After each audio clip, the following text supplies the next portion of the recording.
Welcome to FireMonkey 3D Programming in C Builder XE3 session. My name is PawelGlowacki, I'm Embarcadero Technical Lead for RAD Studio in Europe, and today I'm going to demonstrate how to build 3D applications with a FireMonkey framework and C Builder XE3. I'm going to start with a short explanation of a FireMonkey graphics architecture, and I'm going to move into understanding of object hierarchy of different components that come with a FireMonkey framework in C Builder XE3. Then we are going to move into a live demos, starting from a simple Hello World example, how to get started, where to find wizards to create a new FireMonkey 3D application, and what are the basic steps and basic properties in every FireMonkey application. Then we are going to move a little bit more complex examples, like being able to mix 3D with 2D in one FireMonkey application, and then understanding the FireMonkey 3D coordinate system, how to build interactive 3D applications. And then we are going to finish with using a T-model 3D component that lets you import into a FireMonkey 3D application a 3D data exported from external 3D modeling tools. Okay, so FireMonkey is a quite unique framework on the market today. You can create your applications in either C++ or Delphi code, and from the very same source code you can natively compile this application to a different operating systems. So in case of 3D applications, when you compile your FireMonkey application to Windows, you are going to use DirectX as your 3D API interface. And if the same application from the same source code, just recompiled to Mac, is going to use OpenGL as a 3D API, and the very same application, the same source code compiled for mobile platforms, are going to use OpenGL ES 3D API. So this is very unique and very productive framework when the programmer does not need to worry about the underlying operating systems and 3D APIs. He or she can focus on application logic. So in fact, you can think about the FireMonkey as an abstraction layer that isolates your application code from the underlying API. But still, FireMonkey 3D applications are taking full advantage of the modern hardware with a very powerful graphic processor engines. So it's all based on a shader code. So you can actually, if you don't want to go on a low level, you can stay and on a high level use components and don't worry about the underlying implementation. But if you want to do something custom, nothing stops you from actually authoring your own shader code and use it in the FireMonkey 3D applications. Okay, so how this is possible? FireMonkey provides a class called tContext3D, that is a virtual, this is an abstract class that provides virtual abstract methods for common 3D operations. So if you compile your FireMonkey 3D application on Windows, depending on the hardware, you might use a DirectX 9 or DirectX 10 3D API, and these are the actual classes that are going to be used to perform your 3D API calls. The very same application, the very same source code, when compiled for Mac, is going to use a different class, a tCustom context OpenGL, that implements a 3D API of the OpenGL class. So this is very interesting architecture. If you as a programmer, you don't think in terms of the underlying 3D APIs, you can use high-level reusable components and implement your application logic.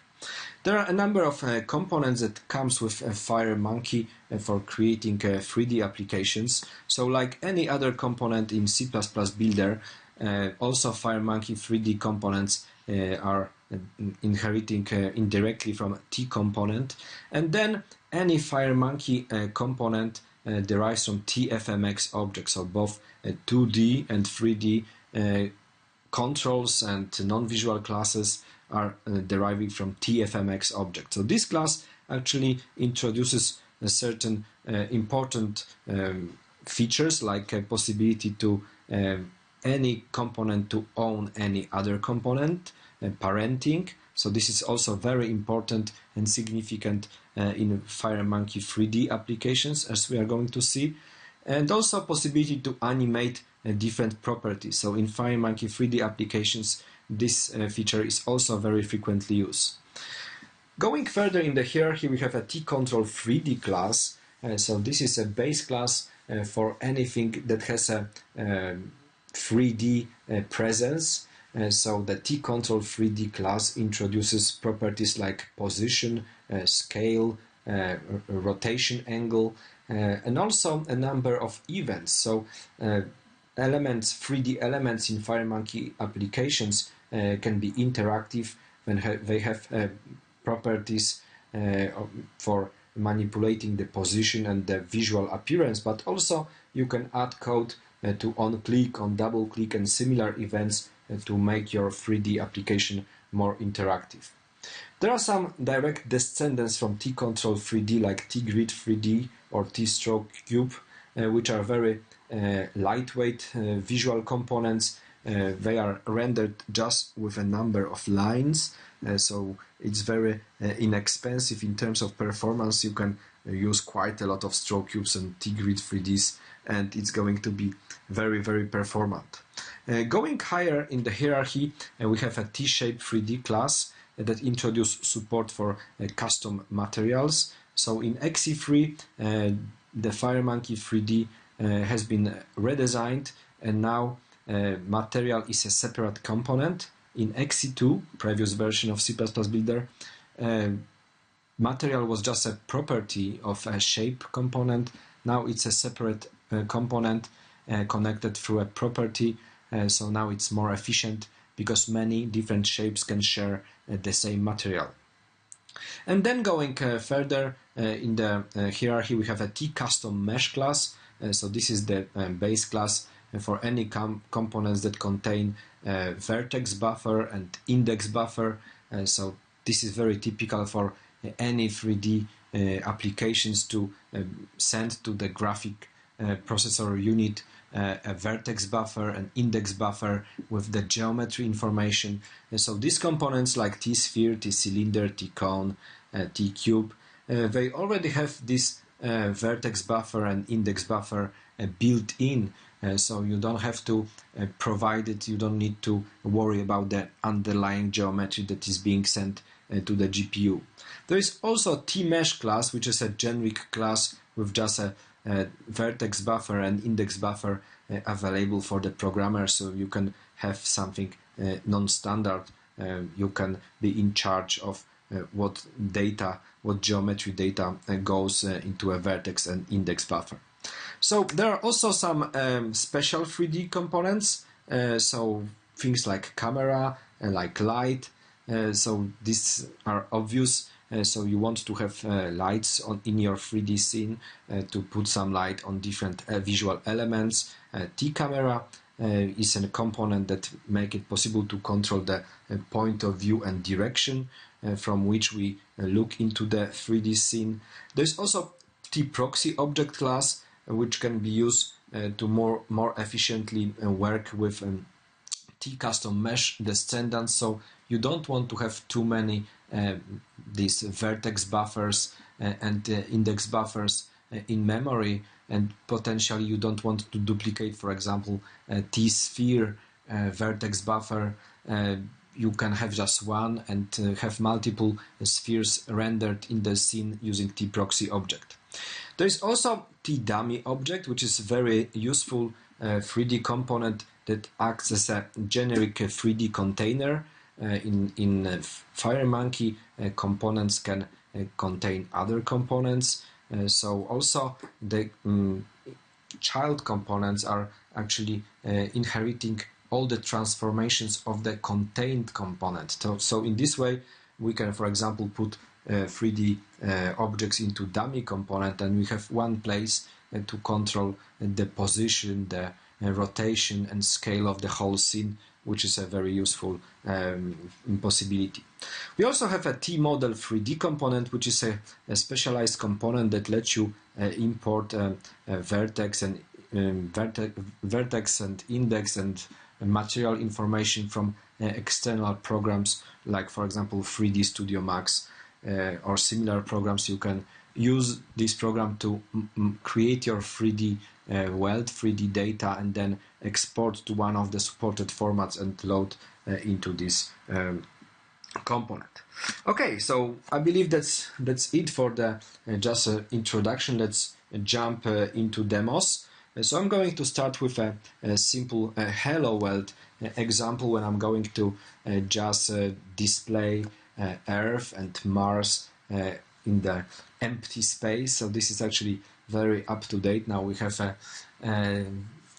this first robot running right now, Curiosity, exploring Mars. So I believe this is very on time demonstration. This is also translation of one of the demos that comes with another member of RAD Studio, HTML5 Builder, that actually supports the latest features of HTML5 specification, including WebGL. So in WebGL, you have 3D APIs for creating a very similar application that you see right now on the screen, but with much more code, quite low-level JavaScript code. I'm going to demonstrate in this very first demo that you don't have to write any code. In fact, you do everything visually, and you can get a very nice 3D visualizations that runs from the very same source code on multiple different operating systems. Okay, let me switch to C++ Builder XE3. I'm going to start with a new FireMonkey desktop application. So FireMonkey desktop application, C++ Builder, and then I'm going in the first screen of the wizard to go for a 3D FireMonkey application. Okay, I have just an empty screen. I'm going to save this project somewhere.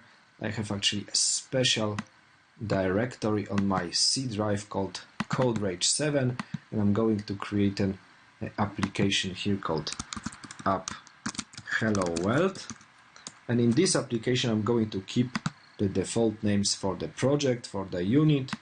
Actually, the project I'm going to call hello world 3D, and what I see on the screen is just an empty form. So this is in fact not a traditional two-dimensional form, but a 3D form. You can see actually here that this form, actually we can have a look here into the header file. This form class is derived from a T-form 3D. So this class actually inherits a viewport 3D interface. So this is very much your view into a 3D world. So we can add different components. For example, we can add components from a 3D scene category, like for example light, that we can put somewhere here, or we can use a camera component that we can use as well. So actually you can see right now in a structure view that my camera has been added to the light. Is typically not what I want, so I use in FireMonkey quite a lot of this structure view to understand which component is containing any other component. So these are typical components that you want to have on your form. In fact, you don't need to have explicit camera component on the form, because your form contains a built-in camera. So there is a property here on the form using design camera that you can actually, if it's by default true, then what we are going to see is the built-in camera with every form 3D that has a certain position, and that's basically what we see right now. The view at design time into my form 3D is actually using the design camera. So I can actually set using design camera to false, and in this case the view in the running application will be exactly what this particular camera is actually using. You can actually on the form you can have multiple cameras, so there is a property called camera that controls which camera is current. So if I have just one camera, I'm using this one, but in certain situations you may want to have more cameras, and then the one that is actually set in the camera property of the form is the one that is actually in action. Okay, so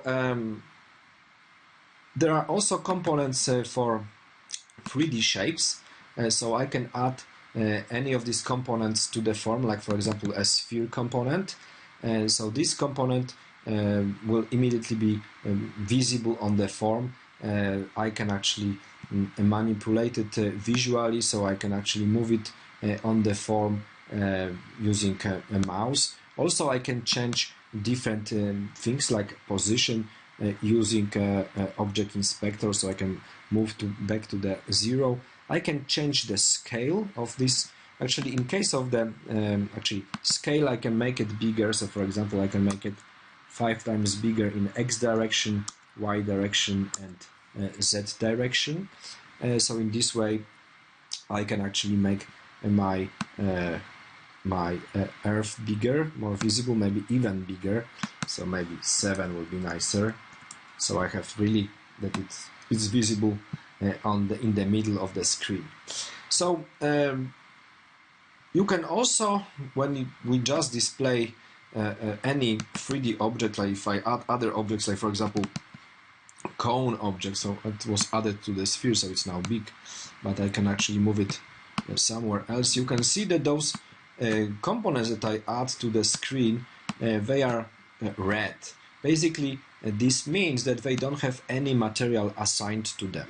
So every 3D shape component, so whether it's cone or it's a sphere or any other component, they have this material source property that you can use to connect to a specific material. So there is also a different category of components called materials, and there are 3 components: a color material source, texture material source, and light material source. So I could, for example, for this cone, I could maybe use some color material source, so I can change this to maybe something like I don't know, sky blue, and then I can connect this cone to this material color material source 1, and immediately you can see that this cone has been actually changed, so you can see that it's actually now having this specific material. I can actually make this material change its name to that it's sky blue, so I remember which one it is. Okay, but that's actually, I want to actually display some image on the SM material. So just to apply an image of the Earth or texture of the Earth to this sphere, I can go into the and add to materials components and add T-texture material component. So I can use this to load a texture. So the texture material source component has a texture property. I can edit it and load something from my hard drive. I already have actually texture material of Earth, so I can load it here. So this is exactly the same texture file that comes with a demos for HTML5 builder. So I'm just using it. It's in a public domain, so it's available for use for everybody. Click on OK, and now I have this material now inside of the texture, but for display it on the sphere, I need to hook this texture material to my material source. So now I have a very beautiful image of the Earth. Actually, I can go further and actually I can maybe move this cone somewhere else. So this is like, let's imagine this is like a kind of a spaceship or anything like this, and I can add another sphere to my to my form, maybe change its scale so it's slightly smaller than my Earth, so something like 5 in every direction. So this is going to be my Mars. I need to add another texture material source component and load a different texture here. So I'm going to load Mars, open, and click on OK. And now I need to hook this material source property to this guy. So now I have Mars. Okay, so let's change the background from white to really black, so it's more realistic. And now we can actually now display this application. Okay, so we see that it's actually we are looking from a certain point, and we are using the camera that is on the form. So actually we can for a moment switch to just a design camera, so we see exactly what we see right now. So we can use design camera here and run the application, and we see exactly what we see at design time. So there are of course maybe we want to we can change the camera, this one. So for example, position can be 0, y0, and it can be actually moved to us. So in a 3D applications we have coordinate system that x is pointing to the right, y is pointing to the to down, and z is pointing into the screen. So if I'm decreasing the value of the z property, so by default when you place a camera on the form, it will have a 0, 0, -5, and it will be pointing into the screen. So I can actually decrease this to -10. So this is by default, it's a perspective camera, and so actually you can actually see should be somewhere here different options for the camera. So by default it's a perspective camera, and so it will actually depend. If it's further from the scene will appear smaller. So let's us actually change this this form to use that not to use a design camera, and let's see how it's already getting better. We can actually move even further from this scene to see it better. So minus maybe 20 will be better, and run it. So now we see these planets in a proper distance. So okay, it would be cool to actually have these planets spinning. So what it takes to add some motion to it. So in FireMonkey 3D we have a possibility to use animations. So also in a regular 2D applications, FireMonkey applications, we can use animations. So we use quite a lot of those. For example, float animation, so we can actually animate a float property over time. So this is implemented using a separate thread of execution. So when adding a float animation components or any other animation components, effectively we create our application multi-threaded, but we don't have to worry about the underlying code. So if we want to animate our Earth, so this is my sphere, and I have added this float animation to it. So now again, this is this parenting in FireMonkey. So sphere is containing the float animation component. So now if I select a property name inside of the float animation, I can see all the float properties of the containing component. So in this case, I'm interested in animating the rotation Y component. So I can actually start value will be 0, stop value will be 360 for the full rotation. I want to make sure that this is enabled. I also want this animation to execute continuously, so not just once but in the loop. So set loop to true. Okay, so maybe duration 1.2 seconds will be too fast. Let it actually spin a little bit slower, like 1 rotation per every 3 seconds. So let's run our application, and we can see that now our Earth is now nicely rotating. So that's actually very powerful, and we can also do the same thing for our poor Mars. So float animation added to the Mars. Change the property name will be again rotation angle Y. Maybe duration will be a little bit slower, like 5. Enabled to true, loop to false, and the stop value to 360.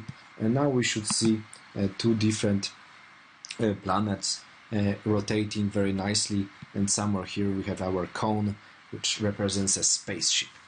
Okay, so that's just a starting point. So we can we have not written any line of code so far. Everything is done with components. So this is really a power of this framework. So first of all, we don't write any code. So that's a first benefit. The second benefit is that we can compile this application for multiple different platforms. So I can actually add other platforms. So for example, I can add OS 10, or I can also add, because it's now a beta for 64-bit Windows. So I can compile this application, and from the very same source code, from the very same project, I will create a different executable. So for example, I can compile it for 64-bit Windows, and my application should basically does exactly the same thing, but in this case using our new generation LLVM based 64-bit compiler. I could also compile from the very same source code the application for Mac, so that will be very simple as well, just to click on compile and have it running. Another benefit, actually beyond the fact that we don't write any code and it's all high level, the fact that it's all cross-platform, is that it's also interactive. So we can add events to these three-dimensional objects, like on click, on double click, and we can add code so they respond to a certain actions. So this is also very useful because we can very easily create interactive applications. So it's very easy to create user interfaces. Okay, so let me actually jump to another demo. The second demo, just demonstrating a possibility to create a 3D applications. So I believe this is in this project group that I have. It's actually not this demo that I want to open, but the demo that demonstrate creating a 3D user interface. So let me actually jump into a second demo. Instead of opening the existing one, I'm going to actually start from scratch to make it nicer. It's not a very complex application, but demonstrates some of the functionality that you can use to mix a 3D with 2D. In many situations, you can see on the tool palette that we want to have we have 3D components, but also FireMonkey comes with a number of 2D components, like buttons, like panels. So how do I use those components in a 3D applications? So if I have a 3D form, like in this example, I can actually save it here and have a GUI 3D. So here I can actually save my application, and again this is a three-dimensional form. So GUI 3D. But maybe I want to actually use familiar components like buttons, grids. Maybe I want to display some data from a database. So in a 3D world, I can use components like layers. So I have this another category of components, layers 3D. So I can use those to actually use two-dimensional components in a 3D space. So for example, I can put a layer 3D component on the form, and this can be used as a place, as a container for a traditional two-dimensional component. So for example, now I can put on these components like, for example, a button. Let me actually jump and show you a T button. So now this button is a fully functional button. If I actually, it's quite small one, so let's make it slightly bigger. but it has all the functionality. I just double click on this button and I can actually maybe show some message like hello world from C++ Builder XE3 FireMonkey 3D app. So just run this application and I should be able to actually interact with this button in a standard way. So this is one possibility, but sometimes you may want to actually build a traditional two-dimensional user interface, but with adding some extra value to make the application even more interesting. So for example, we may want to actually mimic a two-dimensional interface, but it's going to be a 3D interface. So I have this layer 3D has a property called projection. So this projection is by default camera, but could be also screen. So in this way we have exactly just a more 2D interface. And again, this layer 3D can be aligned to the client. So in this way, actually we can start building a traditional user interface components, user interface elements. So maybe I can actually use different elements that are part of the 2D suite. For example, I may want to add to this button maybe a glow, so some effects that we have here. So let me actually go for a T glow effect. I can add this glow effect to the button, so it's going to be glowing. I can change the softness to something bigger.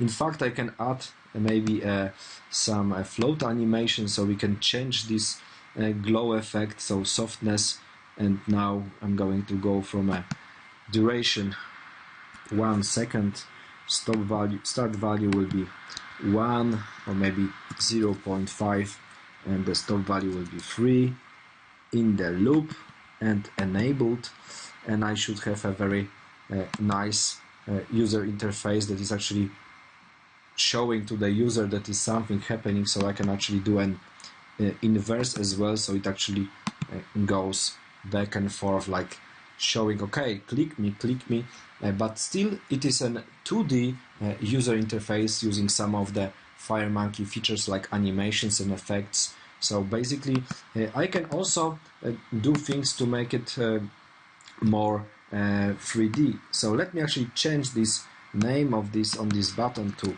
flip, and when I click on the button I want to do some 3D animation just to impress the end user that is really a 3D application. So I'm going to use some animations. I'm going to get rid of this line of code, and instead I'm going to actually write some code to do an animation. So I can actually, because it's still a 3D world, I can take this layer 3D and I can call an animate float method. So this is actually another way of using animations. It could be a component, but any TFMX object has this animate float, and we can actually specify which property we want to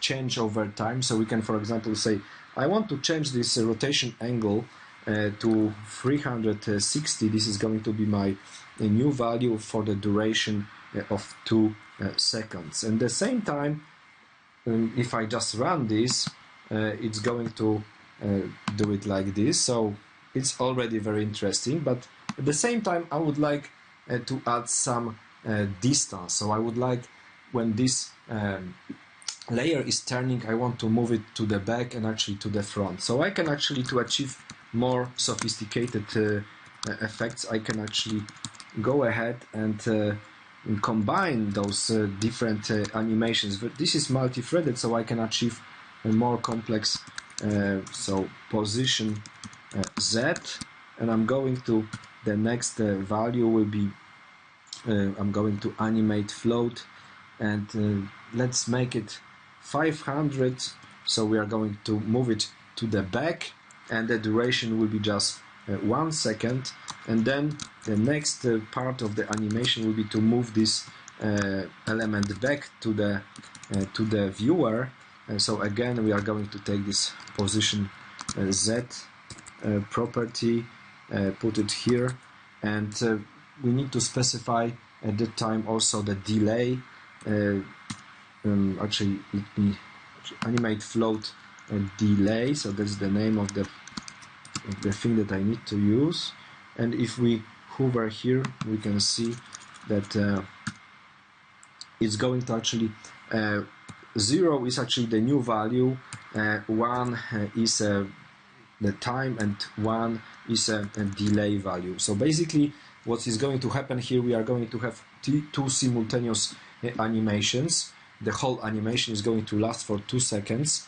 So we are doing for 2 seconds the animation around using the rotation angle, but also for the first second we are moving the layer 3D back into space to the Z value 500, and 1 second after, for another second, we are going to move it back to the 0 Z coordinate. So let's see how this is going to work, and now we can see that it's actually more interesting. So this is just a second demo, just to demonstrate that you can mix 3D with HD. In fact, another demo that I have prepared is actually demonstrates how you can use interaction. So probably I won't be able to build it from scratch. So let me actually use a pre-built demo that I already wrote for this presentation. The next demo is going to be demonstrating how you can use more interactive controls over your 3D scene. So in this demo, Arrow's demo, I'm going to demonstrate how to actually manipulate your 3D scene using a mouse. So let me actually show you what this demo does, and then I'm going to explain how it was actually constructed. So here what I see is actually a 3D world that actually contains just in coordinate systems. So we can see 3 axes. So the green one is my x coordinates, and the blue one is y coordinates, and the actually green one, no, green is x, red is y, and the blue is z. So I can manipulate this object, this 3D object, using a mouse. So let me see how this was actually achieved. So first of all, notice that the construction of my model.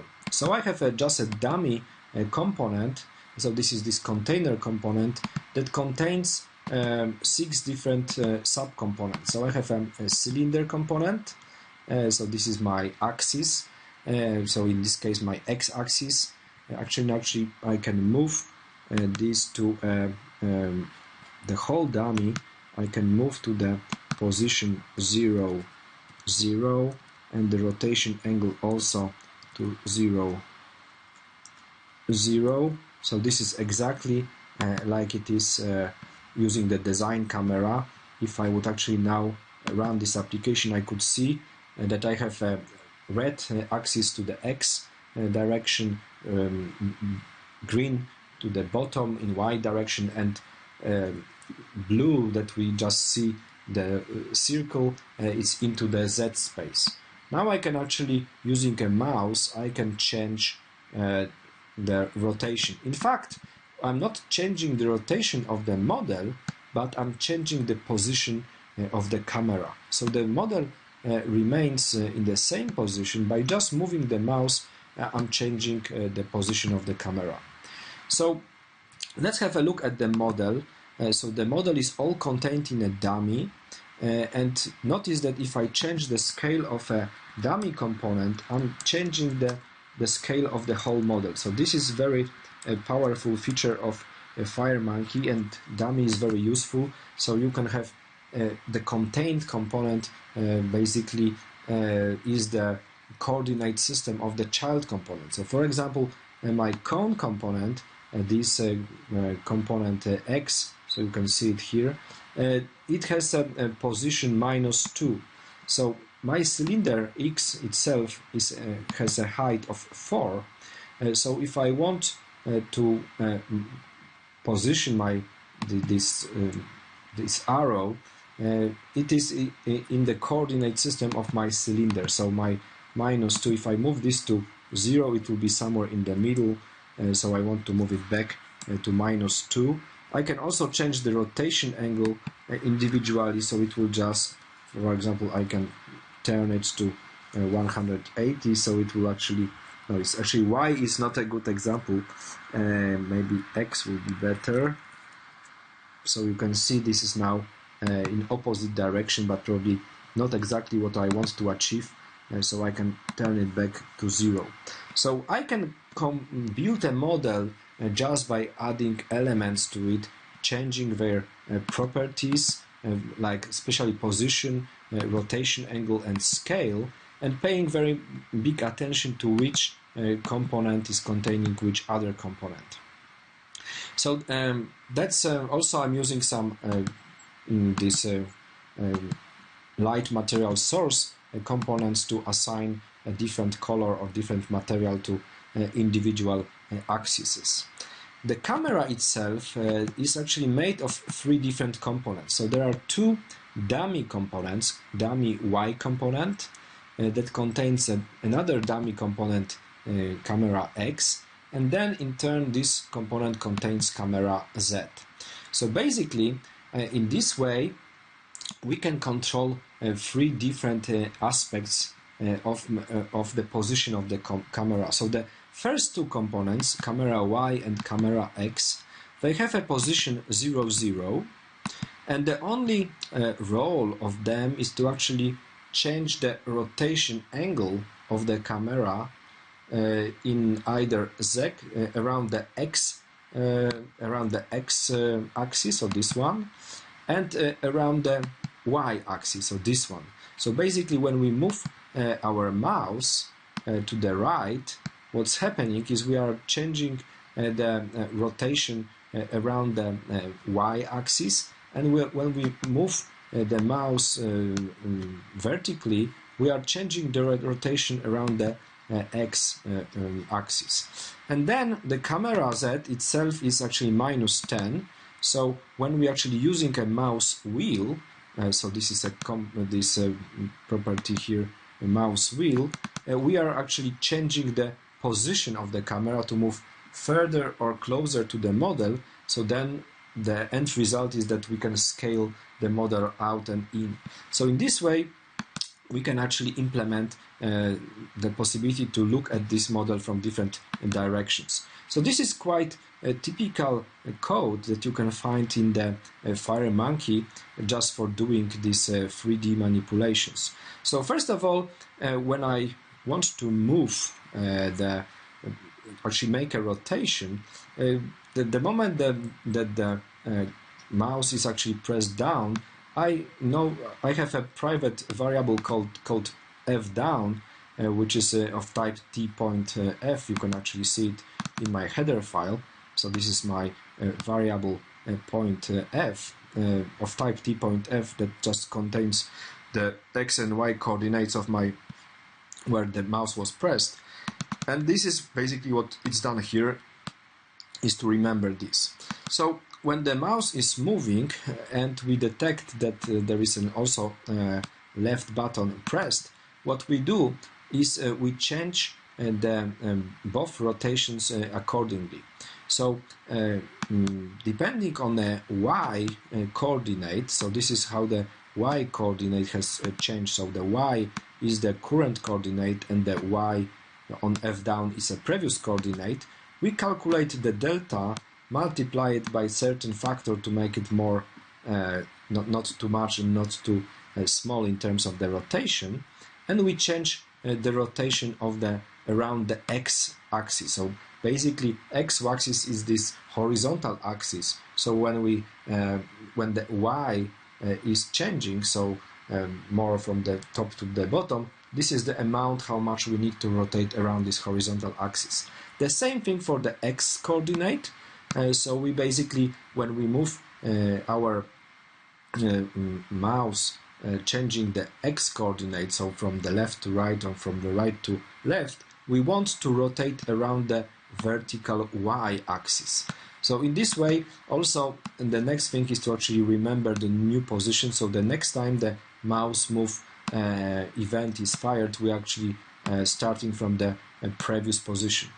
So this is very straightforward code, and in this way we can actually achieve quite an interesting elements as well. So in this way you can see that I can now move my arrows up and down. Also using mouse wheel I can move it up and down, but the model remains still, is just we are changing the position of the camera. Okay, the last demo of this session will be to demonstrate a model 3D. So what I'm going to do very quickly, I'm going to switch to this to my unit, and inside of the unit I'm going to just delete everything from this cylinder component. So actually go here, remove the one cylinder, remove another cylinder, remove the third cylinder, and I don't want to have any of those. So the cylinder Z as well, delete. So I have an empty dummy component, and now I'm going to add a T model 3D component, and this model 3D component has a property called mesh collection, and I can use this to load external file. So load, and I can, on my hard drive I have a CodeRage 7, and there is a models 3D, and I have a model of a FireMonkey in a DAE format. So this is a Collada format, this is an XML based 3D exchange information format. Select it, and then I can actually use the scale. So oh, that's my monkey.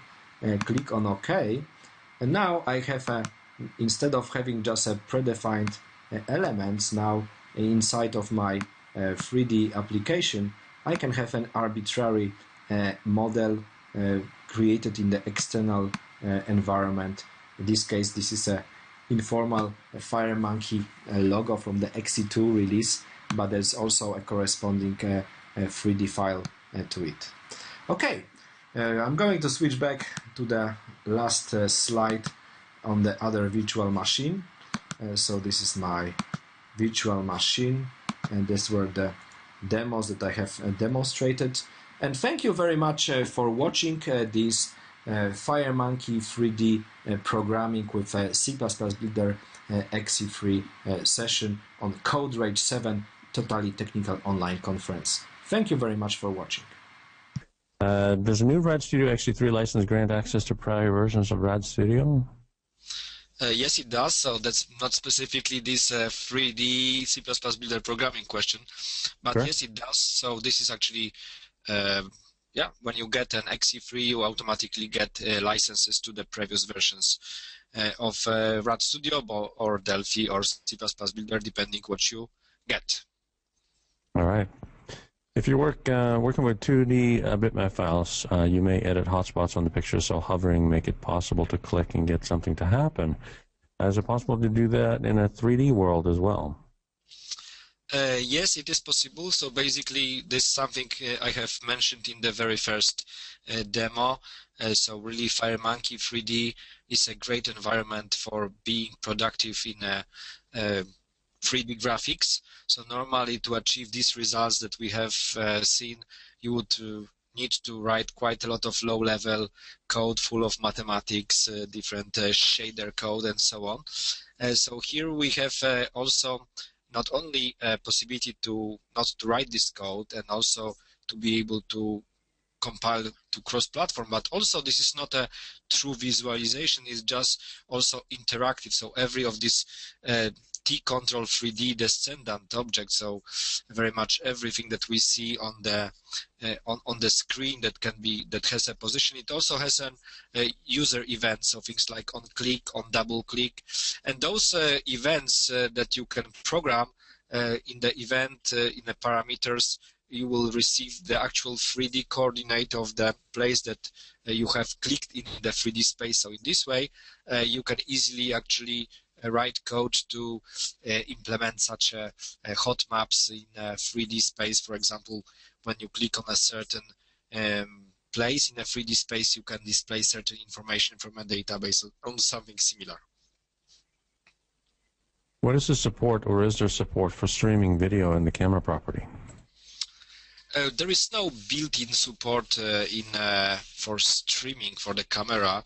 It's primarily as a component that implements basically a point of view into a 3D world and also direction of view.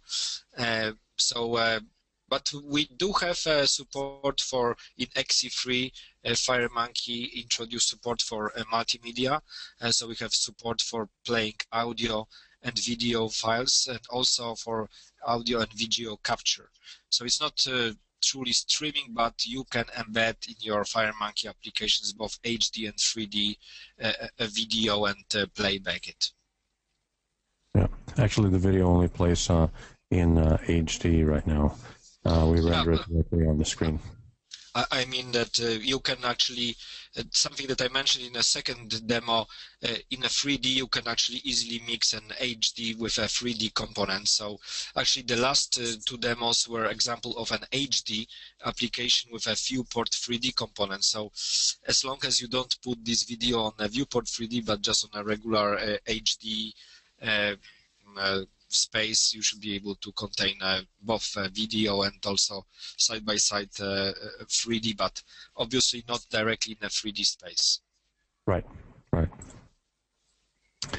Do you have available the URL for the download of the public domain Earth image that you had? Actually, I don't have it. In fact, I've been presenting HTML Builder quite a lot, and many people like it a lot.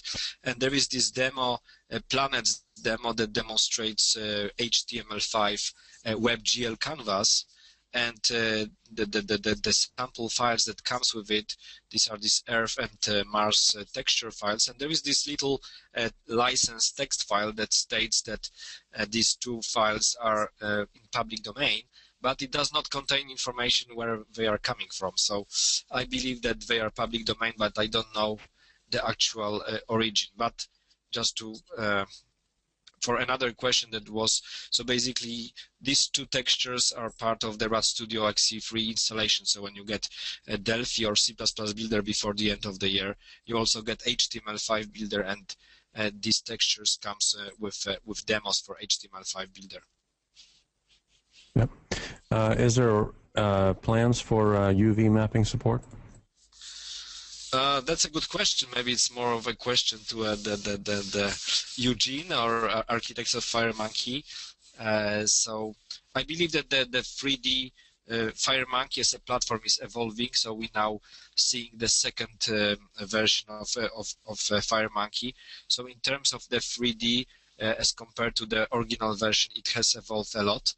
So now we have a brand new 3D material system. So if there is a demand for it and to provide this feature, I'm sure that Eugene and other FireMonkey engineers will be happy to hear about it. Yeah, I don't have a definitive answer to this question.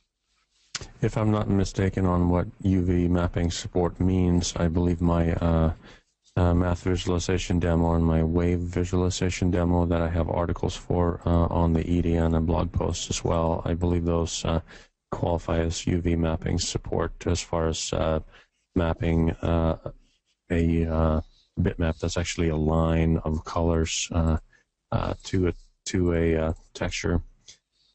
Let's see. Thank you very much for this session, of course.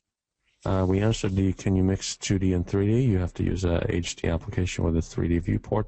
You can actually also use a T layer in a 3D world and set the projection property, I believe it is, to a screen as opposed to camera, and therefore you can display. And of course, you can display a form in a 3D world as well and have it projected on a wall or something like that as well. Yeah, I think this is a very valid question. So first of all, you can, in one FireMonkey application, you can have different types of the forms. So like, for example, there is this controls demo project that comes with FireMonkey that basically the main form is just a form HD and the about form is a form 3D. So basically this choice at the beginning when you create a FireMonkey desktop application, whether it's 3D or HD, is not so much meaningful. Basically, this is just what will be the main form of your application, but later on you can add to the HD, 3D form and other way around.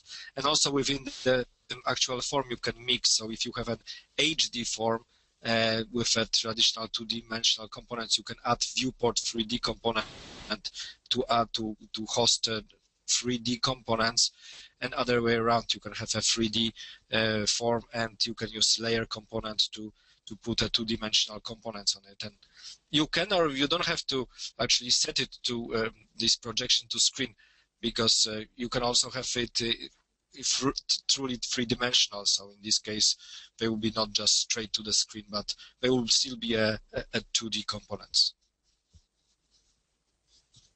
All right. What's the default location for the texture material components that you drop down? I mean, that's actually it's a non-visual component. It does not have a location as such. So you use texture components to apply textures to other objects 3D. So in this sense, it is the location of an object 3D that is using the texture component that determines where it is displayed in a 3D space. And specifically that one texture component can be used by multiple 3D objects. So it's very difficult to say. I would say that there is there is no concept like a location of the actual texture component in the 3D space.